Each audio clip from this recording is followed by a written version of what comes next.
Le reflet volé, le miroir trônait dans la pièce avec une élégance macabre. Son cadre, finement sculpté, n'était fait ni de bois, ni de métal, mais d'os poli, uni par une substance sombre et collante qui semblait battre d'une vie propre. Helena, absorbée par sa propre image, remarquait à peine la subtile odeur de chair décomposée qui en émanait. Elle était jeune, belle et terriblement vaniteuse. Chaque matin, elle se perdait pendant des heures dans le labyrinthe de son reflet, admirant la perfection de ses traits, la cascade de ses cheveux, la lumière vibrante dans ses yeux. Son obsession commença à inquiéter sa mère. « Helena, ma fille, tu perds ton temps. Il y a des choses plus importantes que ton apparence, lui disait-elle d'une voix chargée d'inquiétude. Mais Helena, sourde aux avertissements, se réfugiait encore plus dans la contemplation narcissique. Le miroir était devenu son confident silencieux, son juge implacable, son addiction. Un jour, elle trouva le miroir dans un magasin d'antiquités poussiéreux. Le vieil homme qui la servit, un homme mince avec des yeux qui semblaient cacher des secrets ancestraux, l'avertit, ce miroir a un prix. Tout ce qu'il reflète n'est pas beau. Helena, enivrée par la vision du cadre osseux et de la surface sombre et brillante, ignora l'avertissement.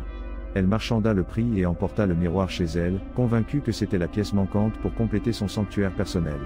Au début, tout semblait normal. Helena passait des heures devant le miroir, retouchant son maquillage, essayant des vêtements, répétant des poses. Mais peu à peu, elle commença à remarquer des changements subtils. Sa peau, autrefois radieuse, semblait perdre de sa luminosité. Ses yeux, qui avaient toujours brillé d'une étincelle de joie, devenaient opaques et vides.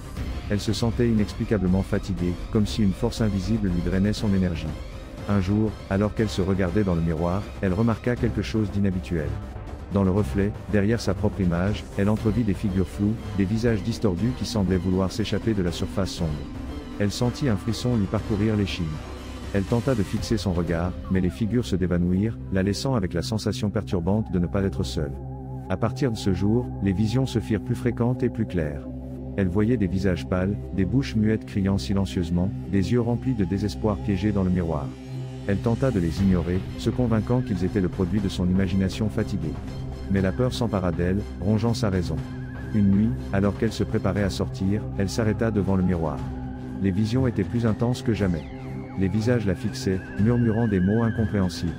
Soudain, une voix résonna dans sa tête, une voix creuse et froide qui semblait émaner du miroir, lui-même. « Maintenant, tu fais partie de moi. » Helena cria et s'éloigna du miroir, trébuchant et tombant au sol.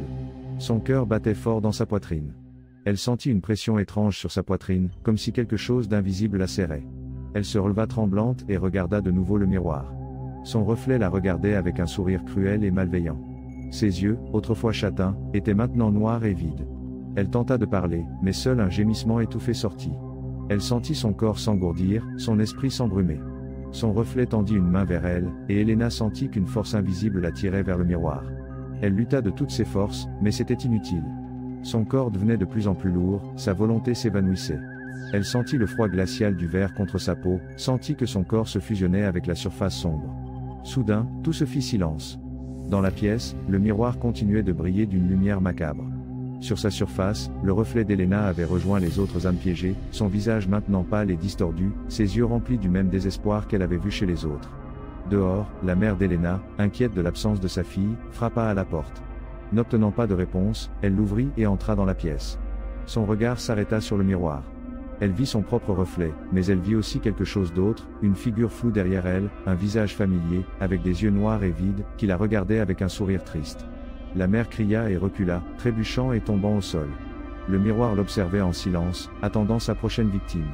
Le cadre d'os semblait battre plus fort, alimenté par les âmes piégées à l'intérieur. L'odeur de chair décomposée s'intensifia, remplissant la pièce d'un arôme nauséabond.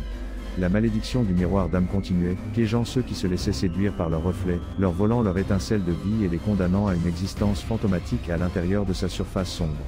Le miroir continuait d'attendre, patient et silencieux, le prochain vaniteux qui oserait contempler sa propre image dans son reflet volé. Le cycle de terreur continuerait, alimenté par la vanité et l'obsession, jusqu'à ce que quelqu'un, un jour, détruise le miroir et libère les âmes piégées de leur prison éternelle.